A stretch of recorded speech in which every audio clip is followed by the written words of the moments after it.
Hey everybody, welcome to We Run on Reruns. I'm Amanda and I'm here with my brother Eric. How's it going, everybody? We are here with another Big Bang Theory podcast as we are talking about Season 1, Episodes 7 and 8. That would be The Dumpling Paradox and The Grasshopper Experiment. And you know what? I'll be honest with you. So far, I'm not going to say they're my highest rated episodes. They might be, they might not be. I'm going to kind of flex as we discuss here. But I'm so glad to see a dedicated Howard episode and a dedicated Raj episode. Yeah. I feel we've been talking about how that really hadn't happened and we're waiting for it. It's like we're 7 and 8 episodes into the season, which means for the first 6 episodes, Howard and Raj feel like bystanders, and we know that they're not. Yeah. I mean, I can't imagine watching Friends and having like Joey just sitting on the sideline for most of an episode. Yeah. I think they took it from, they definitely approached this differently than how they approached it in Friends with the ensemble cast for sure. But I think that they realized pretty quickly that is what will make this a long-lasting show, to really have the audience interested in all of the characters, you know. Yes. But I don't feel like there was necessarily anything wrong with kind of taking a more measured approach with how they first really focused in on Sheldon, Leonard, Penny, and then kind of they're opening it up a little bit more because we're only 7 episodes in, so I don't think that's too bad. And I would say as someone who is like watching as a rewatch, it's just notable because I've seen this and I know how this show breaks down, and to see Howard and Raj just kind of like background is not something that I'm used to seeing. And so it's almost a little jarring to watch it on a rewatch. Now that we're getting some dedicated episodes to those characters, I feel like it's going to feel more like a Big Bang Theory episode. Yeah, I agree. Although, Eric, I will say right off the bat here that the one focused on Raj, the second one, the Grasshopper Experiment. That Raj is a jerk. Like, wow. I'm just going to say it before we even talk about the episode. I'm like, okay, the first one that's really focused in on Raj, where he actually has lines, not loving Raj. Loving Raj. Raj. Raj. He's the mean nerd. So he is not necessarily someone that is easy to like. And that's a lot next to Howard. I think that's the thing, is Howard is so obviously not someone that you like that Raj comes off as being the nice one. But when you look at them really side by side, like Raj is not great. Now, that being said, this is early Raj. Raj rounds out. But he has moments all the way through where it's like, what is this guy saying? And I think that's why it's felt so abrasive here, because I'm like, I didn't remember Raj being like such an ass. And it's like, all right, so we have like Howard, who's like the creepy nerd. Now Raj, who's kind of just like the jerk nerd, and Sheldon, who's also abrasive in his own way. So Leonard really is the good guy in this group, I would say, without a doubt. Leonard is... I mean, there's no the nice question. Guy through and through, the sensitive one, the one who actually seems to care. So I don't know, but yeah, this does all round out a bit. I think similar to maybe Friends in this way, you almost get a caricature of who the character is in the beginning to maybe show you their extremes and bring just more laughs. I don't know, but there's certain qualities are heightened in the beginning, maybe in a way that it's like it's kind of too much. Well, like, I felt like in Friends when we were watching that, we still are watching that. If you're listening, you want to check out we're into season 8 there. If you want to go check those Friends podcasts out, but. Though there was like a season, I want to say it was season 5, that I said, I feel like they're just doubling down on showing us, hey, Joey's dumb. hey, yeah, absolutely. Monica likes things clean. Like, and it was like hammering Hit you home. over the head with it. These are what they do, to kind of almost set up the rest of the series. We're just getting brief glimpses into what Howard and Raj are like and getting backstories, which, I think play in quite a bit. We see a lot of parents involved in these two episodes, and that weighs in heavily in both cases. So, it does make Leonard Mac Daddy of the group, but it is what it is. And just as a reminder of where we left things off last week with this group, we had Leonard hooking up with Leslie, and he was also then trying to decipher Penny's reaction to said hookup. Then we also had the boys attending Penny's Halloween party, where Leonard had an encounter with Penny's ex-boyfriend, Kurt.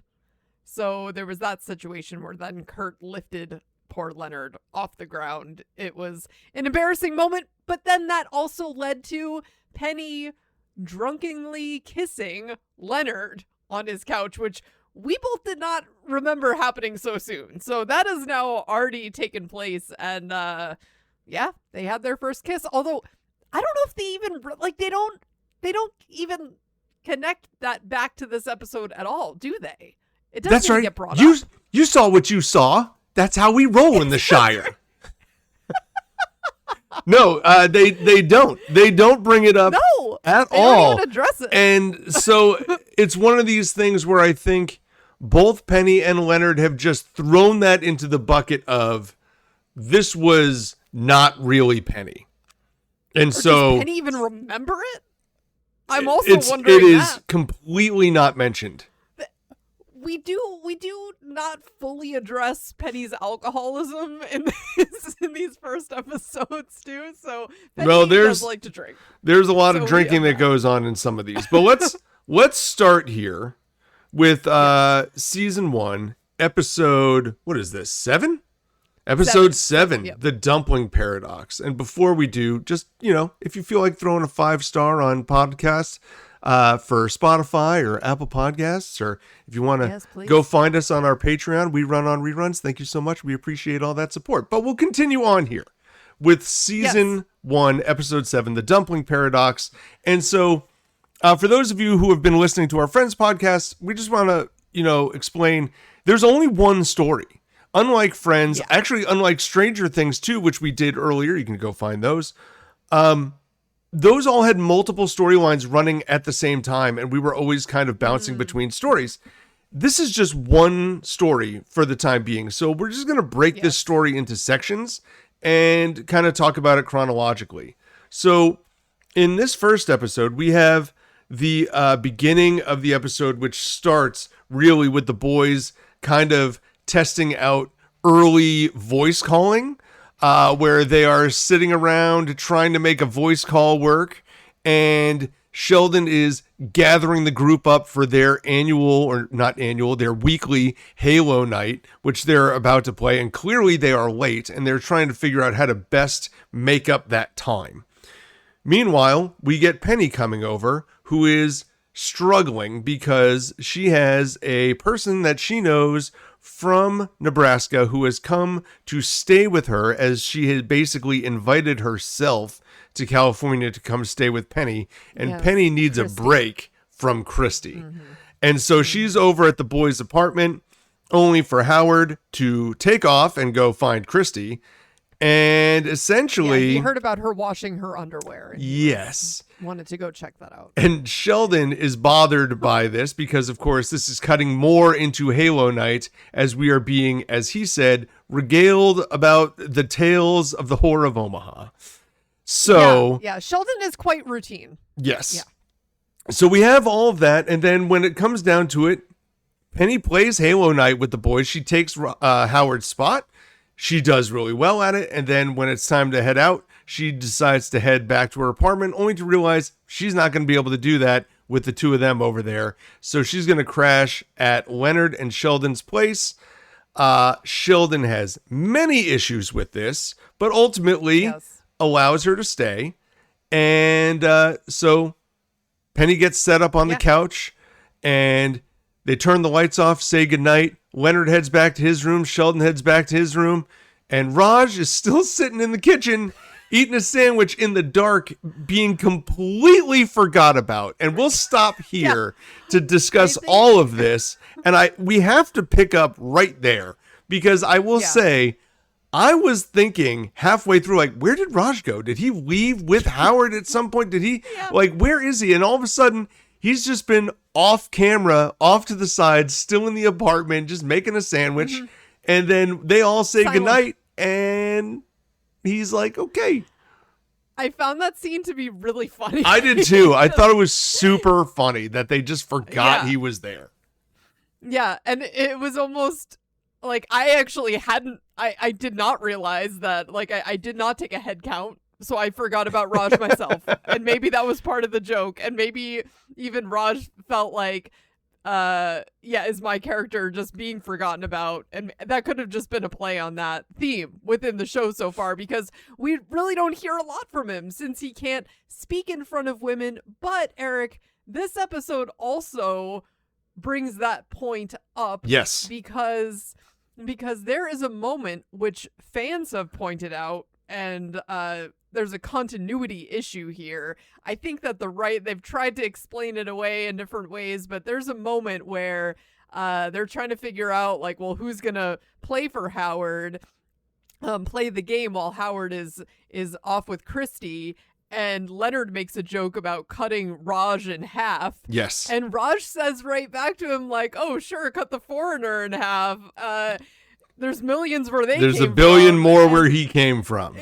Yeah, and Penny is in the doorway. Like, she's right there. And I mean, they tried to explain it away, saying, oh, well, Raj turned to Leonard to say it. But no, like, it doesn't work for me, because he normally would have whispered it to Leonard if Penny was even in the vicinity. So I think that was a mess up. He actually does this twice in the episode, but this is the first time.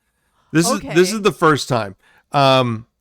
This is the first time he does it in the series, where Penny is present and he speaks. Now, I think the argument can be made that he is talking to Leonard, and he is, but we see him a number of times after this.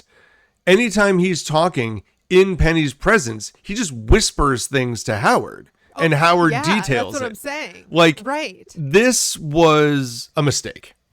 This was a mistake. Yeah, because I guess it's like, I was thinking, well, Penny was kind of in the doorway. Like, the door She's in the room. Open, She's there. But she was in the room. She's in the room. So it was a mistake. No, this is just like a flaw in the system.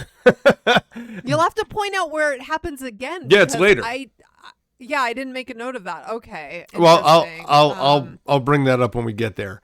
I will say I do like, there's something at the very beginning where they're doing like the voice calling, and they're trying to get voice calling to work, and they can't get it to work. And then Leonard makes up some sort of, just nonsense speak, and it calls Raj. And it's like, this is the beginning of voice calling. Like, this was supposed to be a thing that everybody would do. You would say, like, hey, call so-and-so, and it would just work. And it never worked. It just didn't work well. And it's like, it felt like a bit of a time capsule with technology to see that. I thought that was funny. For sure. And then I do like when Penny first arrives and she's explaining the situation to Leonard, they've got Sheldon in his spot sitting, but also able to like put himself into camera frame immediately. And so, like, while they're having this back and forth conversation, he like dips back and goes 808, like showing Leonard, hey, like, we're 2 more minutes behind now. What are we gonna do with all this time? And there's something about that really got me. I don't know. Yeah, well, I just love the fact that Penny is kind of an accidental nerd here, where she is really good at Halo. Like, she just picks it up and just intuitively knows how to play. And unless she's been playing on her own, which I don't think she has. So, yeah, I feel like the implication here is just that, she could just pick it up, and maybe that's what bonds her to this group as well. I would think more likely that she falls into the same bucket that oh my God, I've already forgot her name. That Nancy Wheeler does. Where you don't think she can shoot, but she's from Nebraska, so she just might know how to shoot an actual gun, and therefore she can certainly aim and click on a joystick and understand the concept. Yeah, quite different, but yeah, okay. It is very different. But theoretically, I could see how those skills might translate a little. Yeah, or how she wouldn't be like, she wouldn't shy away from it either. No. Like, she's fine with that. I also, what stood out to me as we're being introduced to Christy in this episode is, Penny like needs better friends. So that's also, I think, why she was just open to hanging out with these guys across the hall really quick, because the people who we've met in Penny's life so far, like her ex and now Christy, it's like they're not so great. Well, it's funny because I think you see Penny as this person who clearly doesn't fit in with Leonard, Sheldon, and the guys. But when you see the people that she does like theoretically fit in with, you can see how it's a more appealing idea to hang out with the boys. Right. Yeah. So even though, as I did say, I do have issues with the boys, but we get better. Things evolve. And I can understand why she was looking for maybe a new group of people to hang out with, for sure. Now, I'm going to bring this question up because as I was watching this with my wife, and she said, how is this possible? Because during the debate on whether or not Penny can stay there, yes, Sheldon and Leonard have like an aside about the differences and what they should be able to do and what they can't do and how this is going to ruin things. And Sheldon basically says, like, if I didn't need you as a roommate, like blah, blah, blah, like I would run this however I wanted to run this. Okay. And the idea is, well, wait a minute. How can Sheldon not afford this place on his own? He needs Leonard to be there to help pay the rent, but Penny can swing the rent. As like a struggling actress who's working at the Cheesecake Factory at least part-time. And these gentlemen are, high-end scientists at Caltech. Yeah. I guess she has that apartment in the same way that Joey lives solo in his apartment. Yeah. And I feel like Penny and Joey, there's a lot of parallels there. So that is a great question. It's a great question. I don't think we came up with the best we came up with was, well, Leonard and Sheldon have like a 2-bedroom apartment. Penny only has a 1-bedroom apartment. But still. I'm also glad you brought that up, because I meant to say in that episode where Sheldon's mom came in, because he got fired. Yes. And he was just not going to work. And he didn't work for several weeks. I forget how long we determined it. It had been a few weeks. And he was seriously contemplating just not returning and just working on his loom or doing whatever experiments.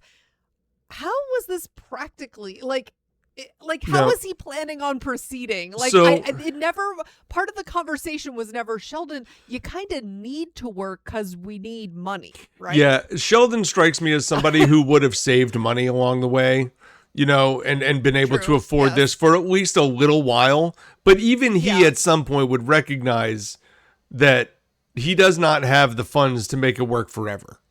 But I think he would probably just go home and live with his mom. I think he might. I know. And that wouldn't be, he wouldn't even think about it.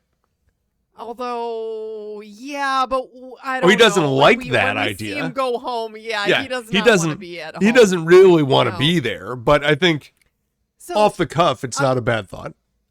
I'm just almost surprised that we didn't see Leonard trying to make that case for Sheldon, like before even bringing in his mom. Like, dude, we kind of like need you to work because we need to still live here, like that. It was just never even brought up, so. Well, with that, do you want to take on the Howard section here? Well, or do you want me to keep running through it? Well, I will just say deciding before this we move live. on. Yes, we are. But I will just say before we move on here, though, that what stuck out to me here also is that I loved Leonard trying to extend the good night for as long as possible. Oh, yeah. Like he wanted to just keep hanging out with Penny. He starts telling her about the history of sleep tight, and she's just like, all right, let me just go to bed, and Sheldon is warning her of which end to put her head on the couch, so just in case there's intruders. It's like, yeah. Which does come full circle when Raj has to then sneak out of the apartment and she hears the door and then immediately flips her bed around so that she's like, maybe there is something to this. Right. Watch out for marauders. Yeah. Well, in this next section, I can look at this. I just have some highlights here where Sheldon is almost going to sit on Penny's head because he needs to have his cereal at 6:30 in the morning, and this is what he does every single day. And Leonard's like, what the heck are you doing, dude? Like, stops him. Penny, meanwhile, I can't believe that they're even awake at 6:30 in the morning. She's like, what are you guys even doing up right now? Howard is coming in wearing Penny's robe. Ew. Crazy. Oh my God. Howard is he has no boundaries. And he comes in, look at all, like he's clearly spent the night. Yes, and obviously. Talking about also how he's used Penny's loofah. Like, dude, I can't. Like, needs a new loofah, note to self to Penny. Then Christy's coming in and Howard is offering to take her shopping in Beverly Hills. Howard is suggesting that she stays with him and his mother because he's insisting his mom lives with him, and the guys are all like, you live with your mom. Like Let's just switch that right around. Love that. Yeah. Blowing up his spot there. And Leonard is kind of like, dude, she's clearly using you for your money, and he is psyched about that. He is on board.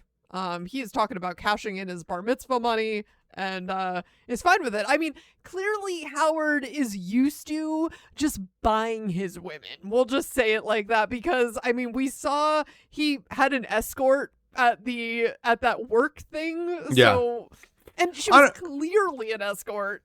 Oh, yes. So, I don't know that he's used to it, but he's certainly not opposed to it. And so, like, when Penny brings up, like, listen, she'll have sex with anyone as long as they keep buying her things. And he's like, really? She's like, yeah. He's like, yay. Like, let's do that. I can do that. So no worries. Oh my God. Yeah.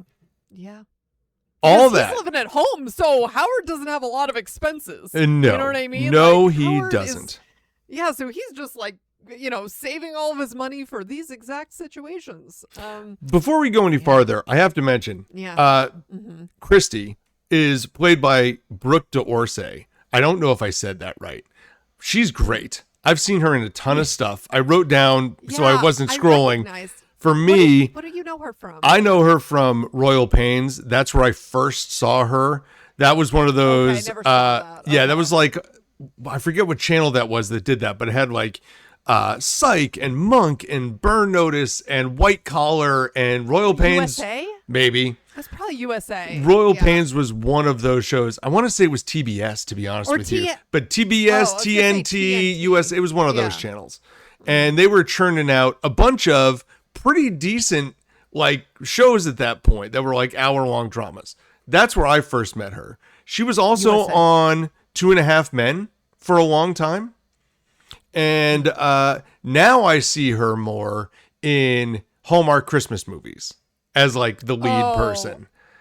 That totally, I feel like I can see her face like on Yeah. the ad for the Hallmark Christmas For movie. sure. Yeah, that adds up. And so she does a lot of that stuff, and she kills it. She's really good in every spot that I've seen her in. So certainly not a, super well-known actress or actor, I guess I wouldn't say, but No. I've seen her in a ton of you things. You recognize her face. I recognize her immediately.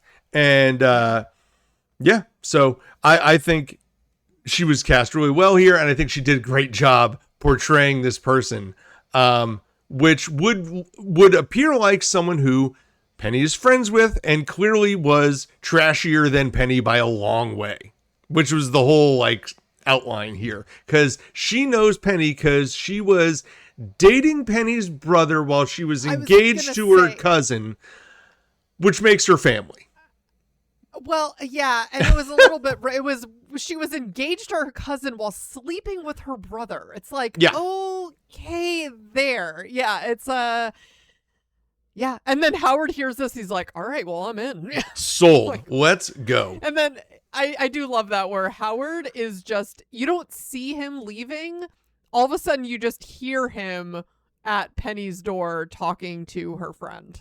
Yeah. It's funny the way that they did that. I think it's worth noting again that the boys try to throw him under the bus in front of her by being like, you live with your mother. Like the idea that where's Christy going to stay? Because Penny doesn't want to be staying at the apartment while Christy and Howard are there. That's not going to be a thing. So Howard offers up. He's like, why don't you come stay with me at Casa de Wallowitz? And at this point, she has to learn, his last name was Wallowitz. And she's like, hey, my first Jew. Okay. Oh, my God. They're all like, wow. Yeah, this is... But Howard's all about it. He's like, sure, sounds great. He's like, great. But they all try to throw him under the bus with the whole, you live with your mother. No, I don't. She lives with me. Okay. Yeah. Yeah, and this girl does not care about that because she just wants him to buy her a bunch of stuff and then she's out of there. So she even reiterates that. That's inevitable. She's like, so we're still going to go shopping though, right? Yeah. Okay, let's go. Yeah. And I like that they do bring up their setting every couple episodes, because since we're just isolated to these apartments, it's kind of easy to forget that where they are, right? So it's like, oh yeah, we're gonna go shopping in Beverly Hills, or in the last episode, what did they mention? That they were close to something else with LA, and it's like, oh yeah, that just really putting the California on it all. Exactly.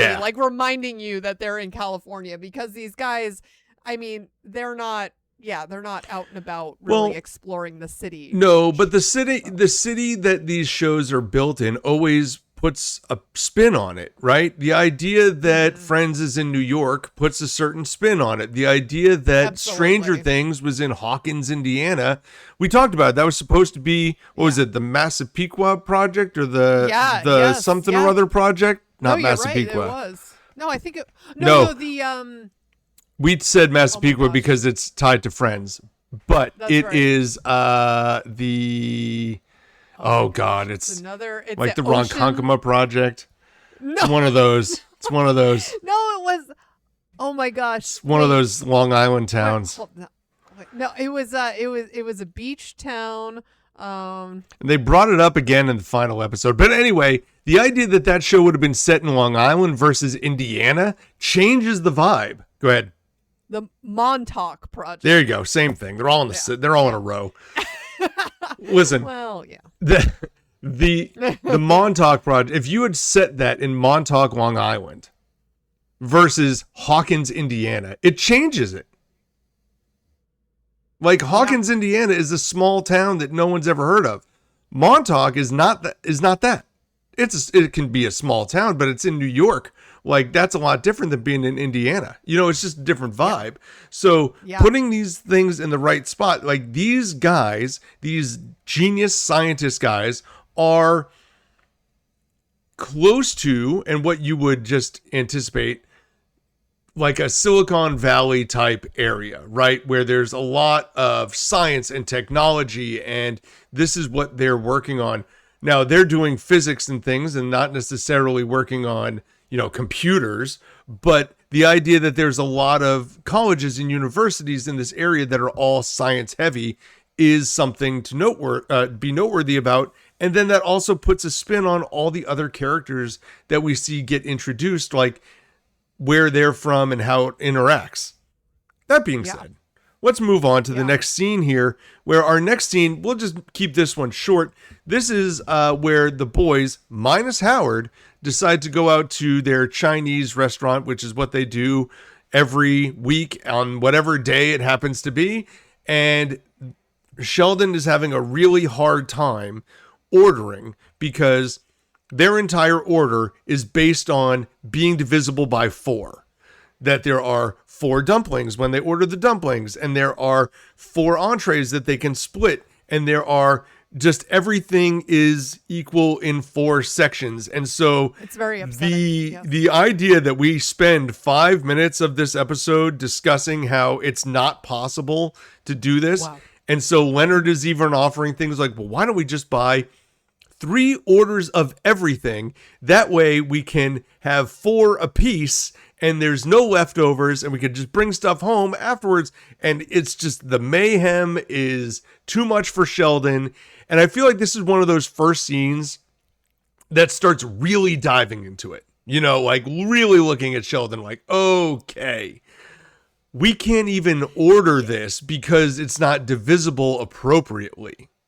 Yes. I mean, I think the first scene might have actually been Penny sleeping over, like seeing him freak out about having a guest.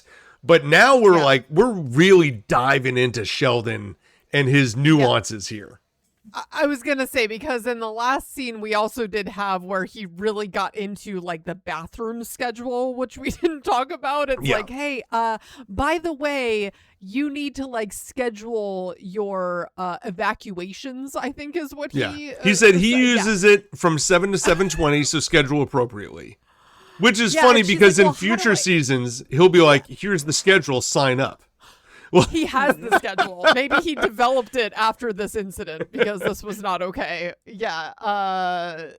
He is super routine. I mean, I think the first glimpse of that also was just like his spot on the couch, right? Which we got into right away. It was like, well, he knows where he sits for that reason because it has like the perfect angle, the perfect breeze, like all this stuff. Every decision that Sheldon makes is meticulously thought out, and if there's any disruption to it, it's not okay, right? Like, he's much like things are breaking down. Much like Raj speaking in the room in front of Penny, I think there are moments where Sheldon's character does things that I go, I don't think his character would do that in the future. Right. In some of these early episodes. Noteworthy to me, I don't see a world in which Sheldon is so bothered by Penny's dirty apartment that he decides he's going to break into her house to clean That's it. against the rules. Like that would not be something that he does. He's not going in there. No. He can't get past that door without knocking in future episodes. I know. So it's true. I think there are some things, and there's also another one as we go forward that I'll go, I don't know that this is what Sheldon is in the future, but it is what he is today. Right. Yeah, it's almost, I guess it was just saying that the disorder bothered him so much that he was willing to overlook that. But I agree. I think that is one of those situations where it's like, would he really have done that? Yeah, that doesn't necessarily seem right. Here with the counting of the dumplings, I mean, my God, Eric, this would drive me bonkers. Like I'd be like, Sheldon, we're ordering 2 of them then, and I'm gonna eat like the ones like we can then eat the rest of them, so then on the table is just left. I would literally at that point be like, well, here's the deal then. You're gonna order what you want, I'm gonna order what I want, he's gonna order what he wants, and that we're just gonna call it a day. And we're not just gonna split this exactly perpendicularly the way that it needs to be. how did they resolve this? I'm trying to, what did they end up doing? Well, at one point they were discussing like just getting up and going and getting Indian food.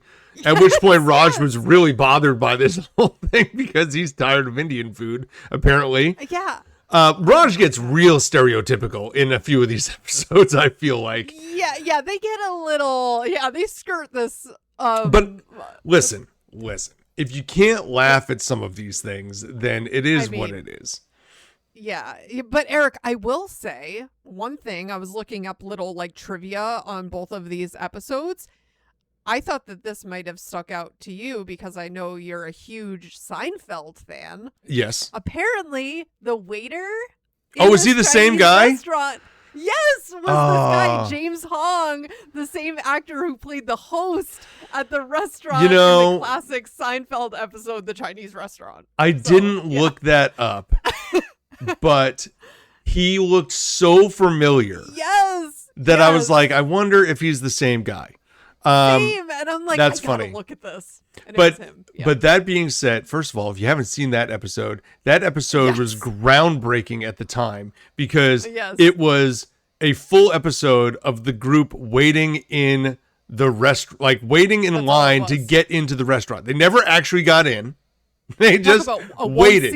It was one scene. They did one set and they pitched this. I remember Jason Alexander talking about it. Like they thought we were crazy that this was going to be the episode. And it actually put them on the map because it was so funny.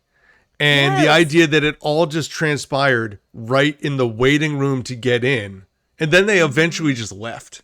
And then they called their name. Like that was the funny thing. Anyway. Yeah. Well, it's kind of like some of our favorite Friends episodes. They're like in one room, right? Like it's the funniest thing. My favorite part from this was when they were explaining how Howard had like left them and like he had done something. Sheldon says, where he comes from, this is punishable by death. And he looks at Sheldon and goes, I come from Sacramento.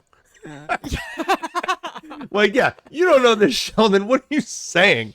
Sheldon, like, oh my God. Amazing. Wow. Yep.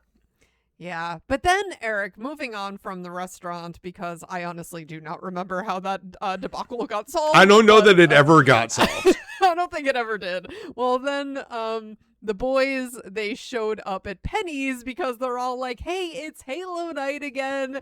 And Sheldon is asking Penny if she could be the fourth member of their Halo team, because even now Sheldon is like, all right, like, you know, he was not pleased at all, which we also didn't really talk about, that Sheldon was really butthurt about the fact that Penny was really good at Halo right away. Not only was he not a fan, he did not like that, but what he really doesn't like is all of the disorder that's been thrown into his life by Howard being pulled out of it.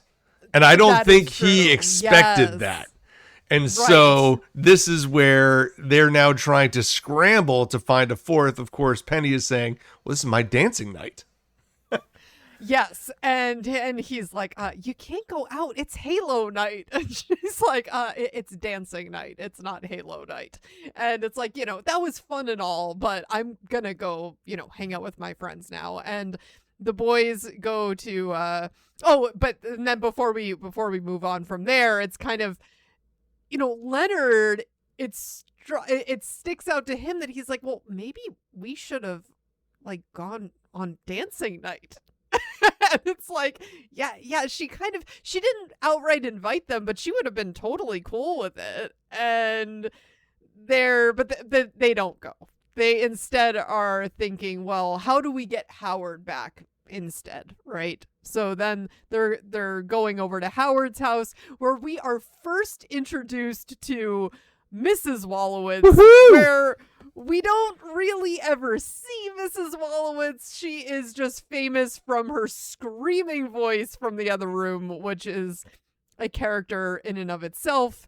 Then you just hear Christy and Howard's mom screaming at each other from behind the door, and Howard is running outside, really happy to see them, and he's like, you guys, let's get the hell out of here. Like, I'm good with this. He is now over it. He's he's not thrilled about the fact that they're here trying to get him to come to Halo Night. And then when he hears all the screaming and Christy being like, I'm out of here, forget this.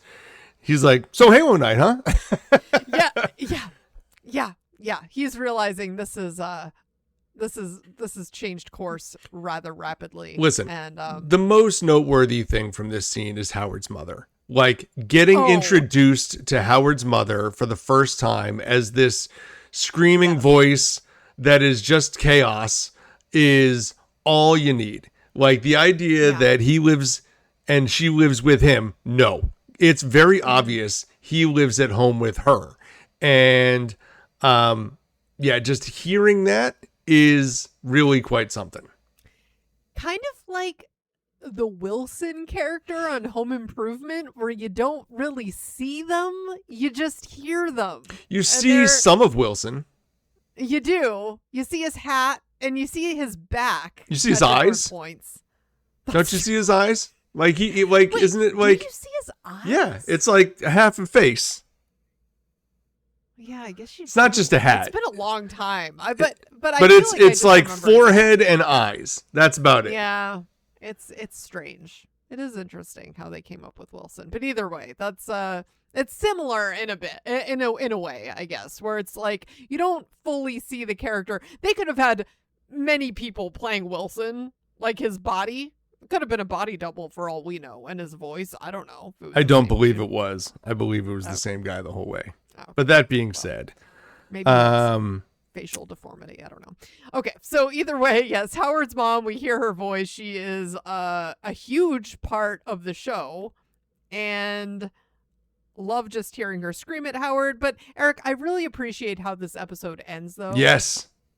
Where Go Penny ahead. knows that the guys really don't listen at all when they're like in the zone, not unlike when they were building her entertainment center and she's trying to talk to them about like building it herself and they're not hearing her whatsoever. She brings her girlfriends over and she's like, hey guys, like we're all willing to have sex with you, and no one is hearing them at all. And they just know, she knows that they're going to be way too distracted, and they just go on playing their game. After they leave, Leonard's like, did you guys hear something? Yeah. They are fully entranced with the game at this point. And this is where Raj again speaks and says, I'm out of ammo. And he's yelling in front of Penny and in front of all these other girls. But again, it's the same idea where I think theoretically, I think, first of all, this is incorrect. They shouldn't have had these lines go to Raj. They could have given these lines to anybody. But these things, well, not the one about cutting the foreigner in half, I suppose. But the idea that Raj is speaking in front of Penny is a mistake. Especially knowing that in the very next episode, what we're going to script out. I don't have an issue with this last one, though, because the idea is that they don't even know that he doesn't even know that she's there. Yeah. It's like they don't even realize it. So that one I don't really have a problem with. The other one was totally a mistake. I think I fully support that thought process. I'm with you on that. But again, I do love the idea that Penny is so confident that she can bring 3 of her friends over, walk in the door, say, hey guys, we're all here to have sex, and that they don't even notice that they've walked in the door. Like Howard would notice, right? Like Howard would have to notice. Right? I know. There's no way. Unbelievable. No, it's crazy. But I love that she's so confident in that. Yeah, that's hilarious. She's like, see, like it was like something that she was just showing her friends. Like look, guys, we have these guys next door. They won't hear a word you're saying because she could obviously hear from out in the hallway. They are deep into Halo right now. Yeah.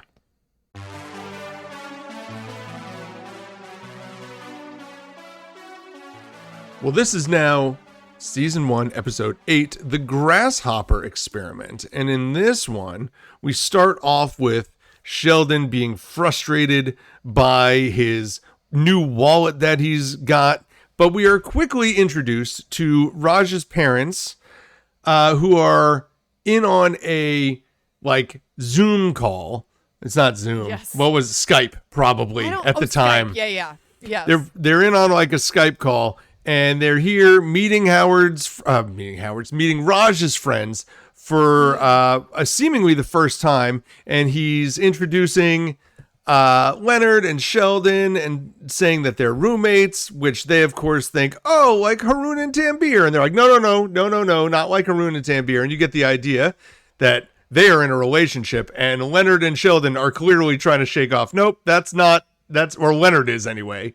I don't know if Sheldon even knew what was going on. But we do get some information here. We find out that Raj is 26. First of all, that is mentioned. And suddenly, the parents are trying to set him up in a relationship with this girl that he knew at one point in time, who is now studying at USC. And Sheldon is on board with this, suggesting that Raj should go through with this, that this is not like that foreign, especially to his culture. Of course, Raj is like, you don't have to tell me about my own culture. I know it. But Raj wants new friends after this discussion, since all of this is breaking down in front of him. He doesn't want to go through with this date. They're all discussing it, and then discussing the idea that, oh, like the parents wanted to go watch Doogie Howser, and Doogie Howser is like one of the most popular shows in India at this time. Maybe that's why all these Indian parents want their kids to become doctors. And Raj is like, you guys are the worst. Like, get out of here. And they're also discussing all the different songs in Fiddler on the Roof, and they've completely switched gears, leaving Raj's being set up for what is appearing to be an arranged marriage. They just left that problem at the door and said, you know what? Go ahead, go for it. And that's it. And so we will stop here. Anything jump out at you from this section? I mean, I just like that. I feel like the timing of this show was kind of perfect, because it's all about these nerdy guys who are into the latest technology, and there were all sorts of new technologies that were popping up that weren't necessarily working the same way that we know them to now, or it's just they've evolved so much that it's interesting to look back on, like the voice to dial, and here we have the video call on the massive laptop. Like, this laptop looks like it probably weighs like 30 pounds and he's carrying this thing around.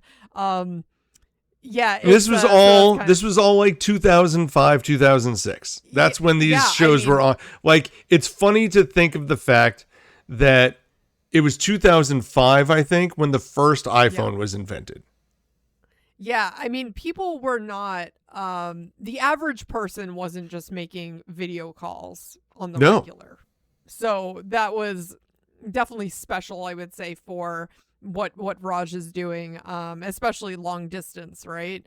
So that kind of stuck out to me. I mean, it's we did get the date set up also, by the way, here, where Howard calls the girl and he uses this like crazy accent, at which Raj is like, why are you making me sound like a Simpsons character?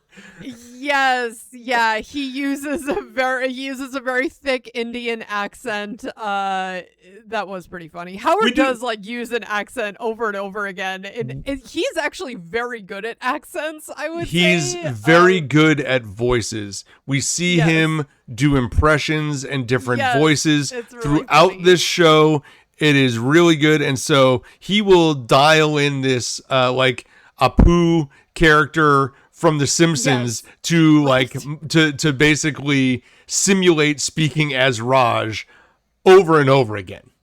Yeah, well, because this was the first part where I'm like, all right, Raj is being a little bit of a jerk here, because he comes over, he has a voicemail from this girl, and he's all upset because she called him first, and she's like, oh, she's rather pushy, like, I don't know. Like, Raj, you should go out on this date, right? Like, when was the last date? The problem is, the big issue here is that he can't go on the date, because even if he goes on the date, what's he going to do? Just sit and stare at her? Like, he can't talk to her.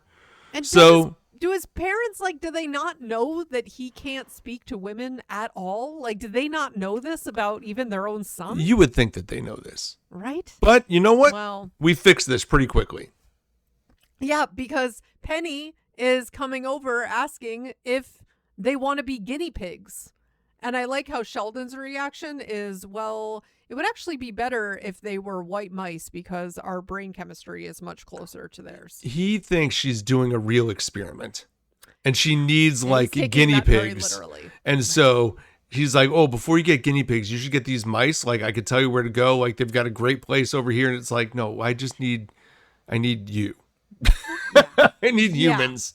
Yeah. And Penny just wants to practice mixing drinks, and really wants Leonard's help. I mean, what stuck out to me here is that, like, she was just looking really for, I mean, sure, she wants to practice mixing drinks, but also she's trying to hang out with Leonard. Like, she wants to definitely, like, help the situation along. She was clearly like, hey, Leonard, mixing drinks. Like, want to come over and hang out? Like, help, like, taste test my drinks, you know? And so I didn't get that vibe. Maybe. Oh, really? I did. I don't know. She was like totally like, hey, doing this thing.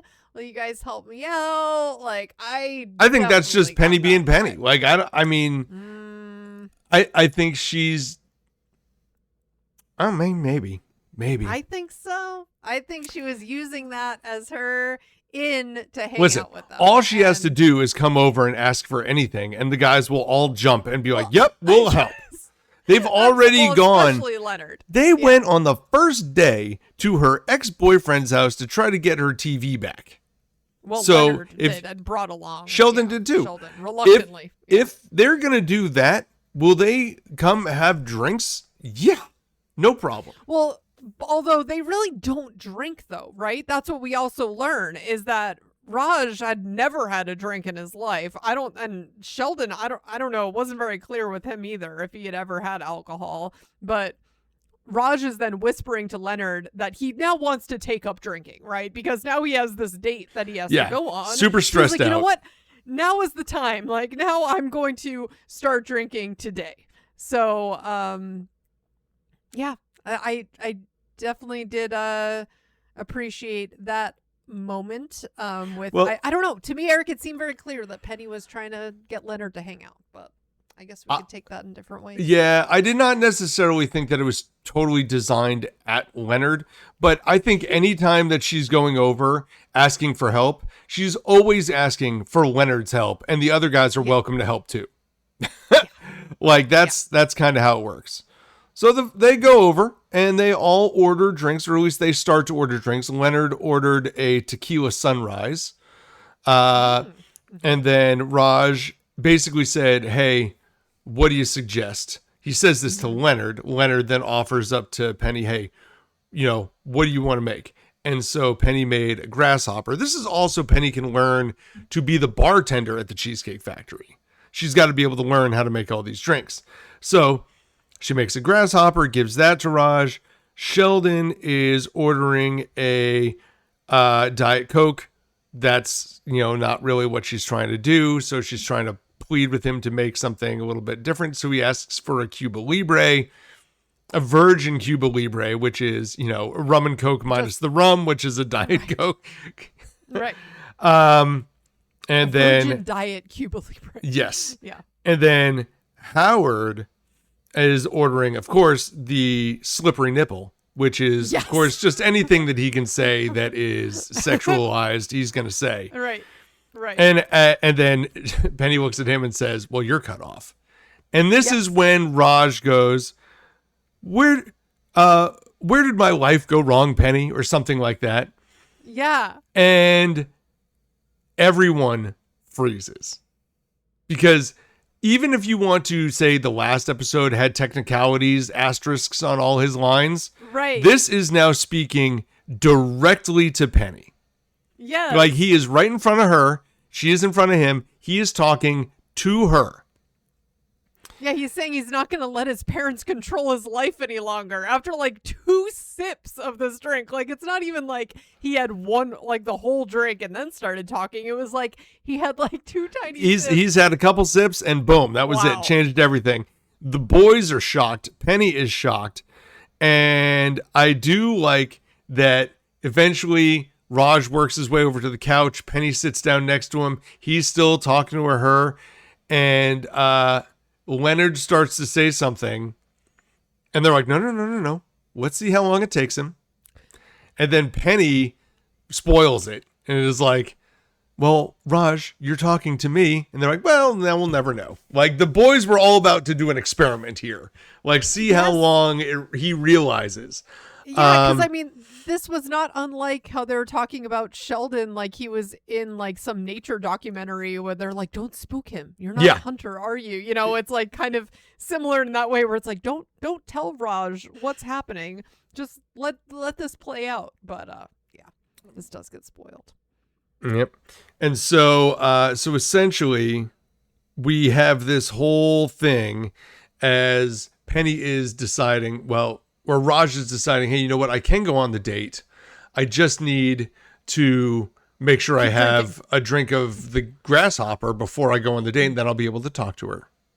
Mm-hmm. Anything else jump out from this sequence here at Penny's apartment? Well, I mean, really, like, Penny is just like, I need to go on this date with you, or at least be working.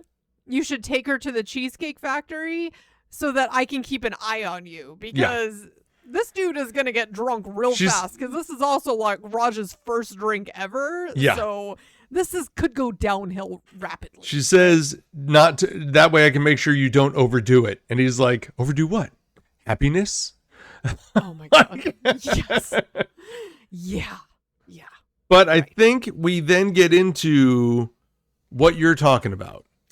Raj being a bit of a jerk here, as we now see Raj on the date with Lalita Gupta. And you know what? I'll let you take it from here, since you've started the episode this way. Well, I guess you could also, now that I'm thinking about it, it's like, is he just like a really mean drunk? I think there's definitely there's an argument for this. Yeah, where it's like, okay, so now he's out of his shell because of alcohol, but now he's also just being, like, nasty. Like, he's saying, you've lost so much weight. You were so fat, to Lalita Gupta, who he's out with, who is, like, this beautiful lady. And it's like, oh, my God, you are horrible. And yeah, she's a dentist. And then he points out how dentists have a really high suicide rate. I'm like, Raj, this is not good.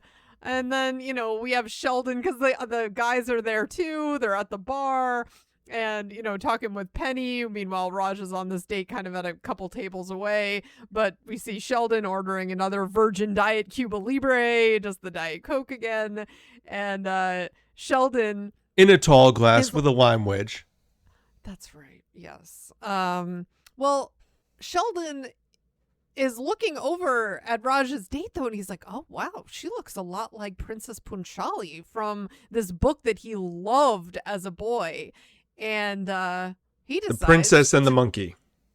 Yes, The Princess and the Monkey. And he tells her, he ends up, because they're coming over, and he ends up just saying, hey, you're the living embodiment, and compliments her eyes and her smile. And she's loving this.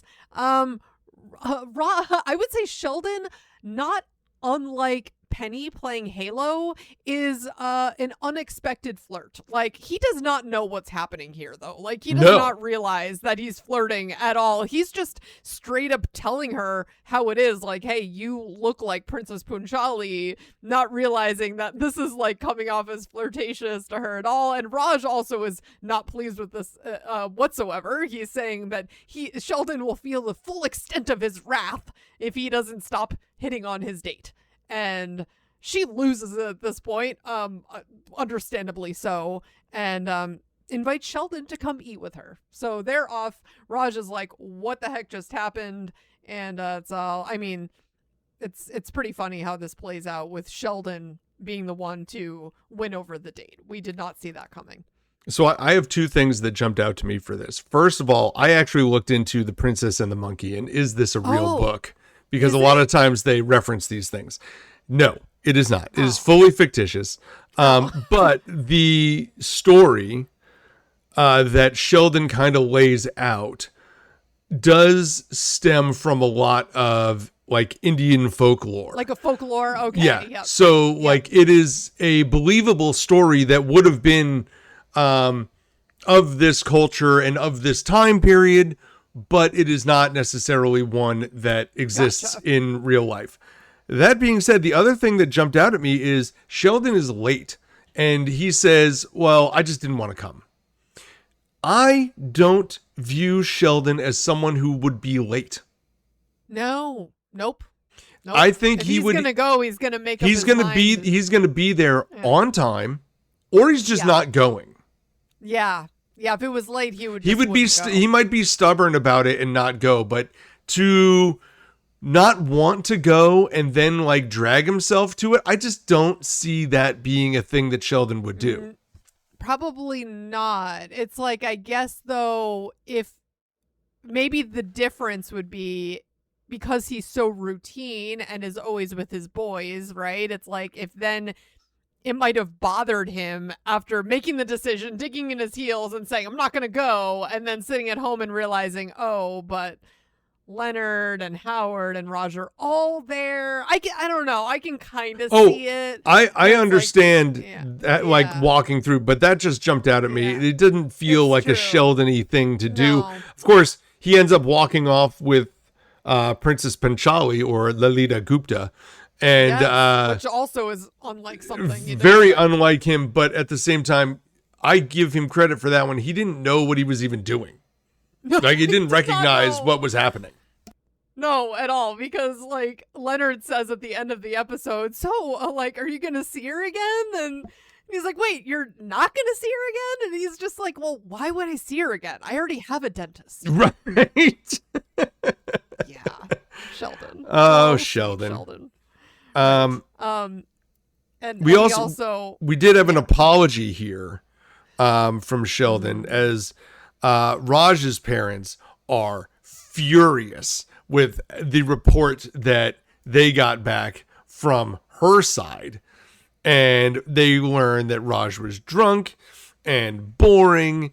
And Sheldon outs him for drinking on the date. Yes, and so they're basically saying like, "Hey, take us out into the hallway." We're like, they're just trying to yell at him over the speakerphone, or not speakerphone, the video phone.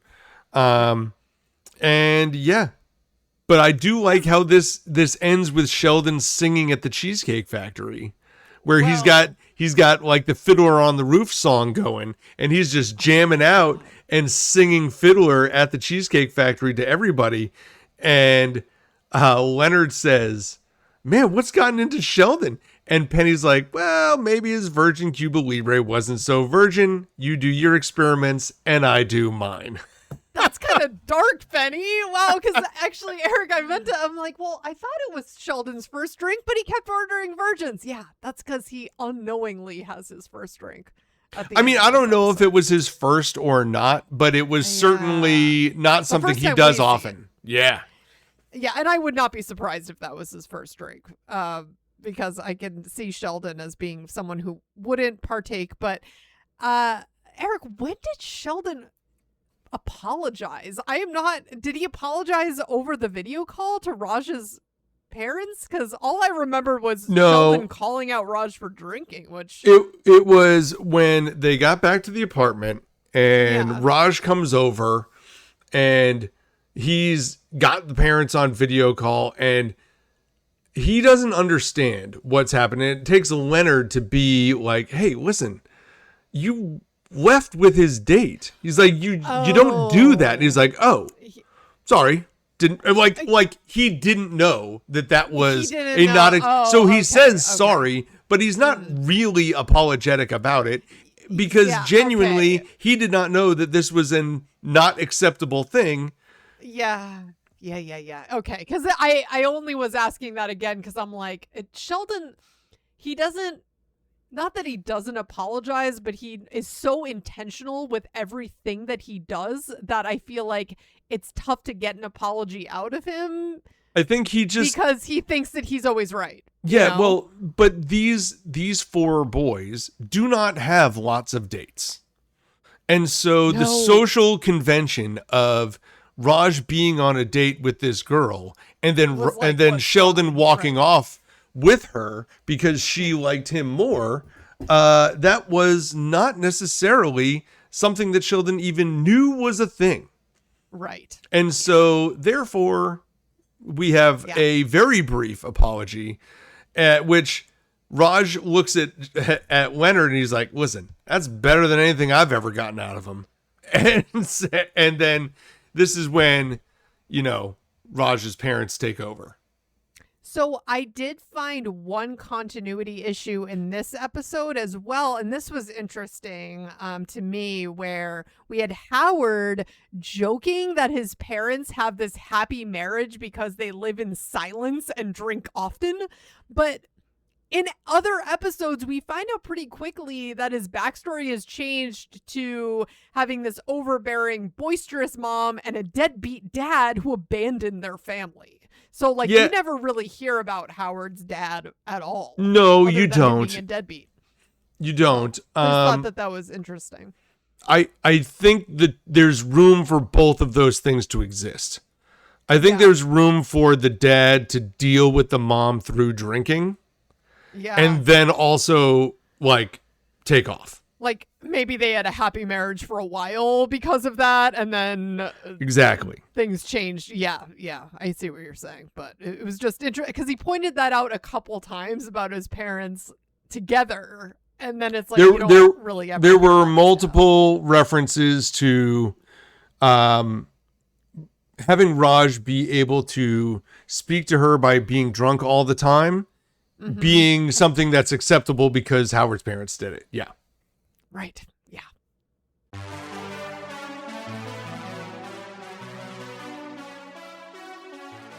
Well, now we're going to jump into the IMDb ratings segment of the podcast where we talk about our ratings up against your ratings as we find them on IMDb.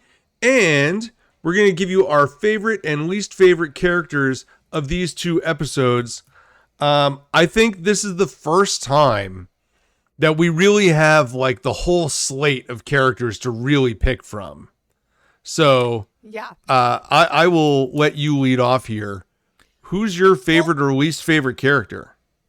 I'm going to kick this off with my least favorite because I feel like I've kind of made it obvious already. I really did not. I've already typed it in. Yeah, I already had it typed in, ready to go. Knew where you were going with that. Raj, come on, buddy. He's just such a jerk. Oh my God, to his date. It's just horrible. I feel so bad for this woman. And Raj, not cool, man. Figure it out. You've had 2 sips of a drink. I'd hate to see what would happen with more beverages. But I feel like they play that up a lot here. I don't think that this is something that you see throughout the series with Raj, though, because otherwise I would just despise him from the jump, and that's not how I feel in general with Raj. So I don't know how often they play up this side of him. I'm gonna have to wait and see. They certainly do it enough. But I know there comes a point where he no longer needs alcohol, and then that starts changing his character dramatically. Yeah. But I think there are references to I liked it better when you couldn't talk. I think Penny says stuff like that. You're right. That does come up. So maybe, I know, now that we're doing this more fine-tooth comb look at these episodes, I'll have to see how I feel about Raj in general.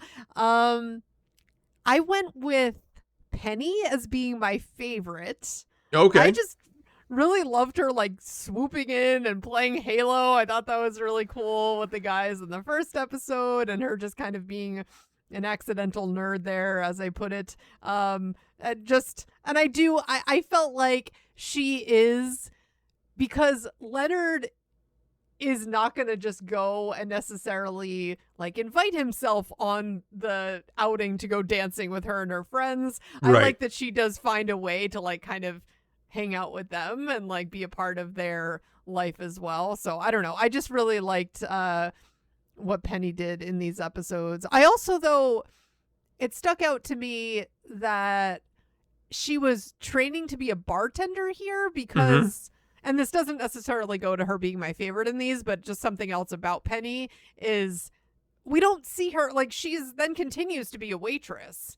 Because part of me, I looked that up for a minute because I'm like, wait, does Penny then become a bartender? But no, she doesn't. No. She waitresses a lot. We do see her behind the bar from time to time. We do. And that extends for a long time. Like, I feel like there are days where we see her behind the bar when Bernadette is working as a waitress there. That's true. Yeah. So right. I feel like she just kind of bounces between where they need her to be. You know, like, but she is in flux here with this and Cheesecake Factory role. Yeah. And I just felt like I loved her a lot in these because I feel like these boys, they need Penny in their life. They really do. Like, okay, so maybe I don't really condone spiking someone's drink unknowingly. Please don't do this to your friends. I think Sheldon deserved it here. So I think Sheldon could use a tiny shot of something, honestly, every once in a while. So, yeah. Well, as for me, I'm going to double down on Raj. Like, you know, I don't want to make Raj my least favorite character because I think his character was pretty funny throughout this, but I don't have anyone else that I feel like I really disliked. I think Sheldon would be the next one, but I'd rather Sheldon was funnier throughout this than Raj was. So I'm going to give Raj the bottom as my least favorite character here. Although I did think about Christy, but she really didn't do anything wrong. She just is who she is. No. Yeah. But my favorite, I'm going to give to Howard for the first time. I really thought Howard's role was funny. I think the idea of coming through when they're like, listen, but she would sleep with anybody who wants to, buy her things. She's like, really? Yay! Like, that is just so funny to me and on point for Howard. The trick was getting Christy to come back to his place. Once she sold on for that, man, like, whatever. But Howard was definitely my favorite for these two. I think he even had some pretty good moments in the second episode, although obviously not as many as that one was focused far more around Raj. Although we did get, like I said, that cell phone call where he put on the accent and like set the date up on Raj's behalf. To be fair, the thing about Raj, like, one of my funniest laughs throughout this whole thing was him being left in the dark all by himself. Like, that was really great. Me too. I thought that was really funny. And that was hilarious. Yeah. Yeah. And so that's where I was trying to find a way to not have him be my least, but it had to be these five. I couldn't give it to Christy. She wasn't in it enough. I couldn't give it to Howard's mom. She only had a few lines. It was these five. Okay, but with that, we'll go to the ratings now. Okay. And I will say, listen, I'm using the same rating system that I do for Friends at this point, which is, to me, an 8.5 is like a lock it in, watch it all the time episode. A 9 is like a home run. And, of course, that can go all the way up to 10, depending on how massive a home run it is. And if it's under 8 for me, there's something wrong. Like, something has gone sideways. And I know the scores have been lower in this first season, but I think they'll balance out. My top episode, though, was The Dumpling Paradox. I found that one to be much funnier, and I'm going to tie it with the Middle Earth Paradigm for my favorite episode so far. So I'm going to give The Dumpling Paradox an 8.7. And then the Grasshopper Experiment, I will give an 8.3, which is, pretty good, but not one that I would watch regularly on rerun all the time. Yeah. Okay. No, that's fair. I like the Dumpling Paradox more too. I'm giving that one an 8.5. And the Grasshopper Experiment, I'll give an 8.5. 8.3 as well. Okay. So yeah, I mean, both of them were solid episodes. I like that we're getting more time with the full cast, as you've said. Yeah, but I just like the Dumpling Paradox a little bit more. I did too. Yeah, I feel like, and clearly we talked about that one for a lot longer as well. I think we both just enjoyed it. Listen, for me, Howard was my favorite character in these two, and Raj was my least favorite character, and the episodes reflect that. Like, my favorite episode was the one that Howard was featured in. My least favorite was the one that Raj was featured in. And I'd like to point out that an 8.3 for me is still one of the top 4 episodes of the season. So I do really like these 2 episodes in general. That being said, the fans actually were very close on these episodes, and the Dumpling Paradox was actually the lower one for the fans. Really? I have it as an 8.7. You had it as an 8.5. The IMDb crowd voted it an 8 flat. Oh, wow. Okay. And the Grasshopper Experiment, I gave an 8.3. You gave an 8.3. The fans gave it an 8.1. Slightly higher. Okay, yeah, slightly lower. But interesting that Dumpling was lower to me. That was the thing that stood out to me. I'm surprised that one was not liked as much. Maybe it was the whole like Raj starting to talk because he had the drink and people like that. I don't know. Well, we've only seen one episode at this point even get to an 8.3.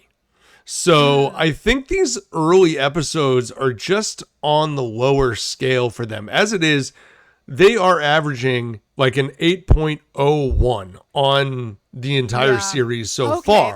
That's right. And I have an 8.28 average and you have an 8.3. So, I mean, we're used to rating Friends where Friends average is an 8.8. You know, like that. So it is noteworthily higher. And so I don't know if we should be adjusting our scale to fit, like, and then going up and down from there. But I'm just going to keep going with what I go with. Whatever feels right. I mean, Eric, one thing I will say, though, I meant to point this out earlier while we were talking about these, but I know you've pointed out a couple times how this season only has 17 episodes, right? Yes. Yeah. So apparently, do you remember the writer's strike in 2008? Or it was 2007 to 2008. Apparently, this episode, actually, the Grasshopper Experiment, was the last episode to air before the writer's strike, and so the rest of them must have already been written, and then they just hadn't, like, the reason why the season was shorter is because of that. They actually had planned on 22 episodes in this season, and they didn't get to film the last 4. So I wonder, like, how much of the next season would have actually been the end of this season. We'll have to kind of keep that in mind when we start watching season 2. It's like, well, like, which plot points might they have actually covered at the end of season 1? Or like how does the season 1 end? Like how big of a cliffhanger, if any, is it left on? Yeah, for sure. Yeah, because I think my initial thought was, it's the first season. Like, maybe they just got signed on for fewer episodes to see how it went. But that was my first thought. Like, usually these shows do not get a full run in the first season. At least not anymore. They get like packets of 4 or 6 or whatever. So yeah. All right. Interesting to know. Yep.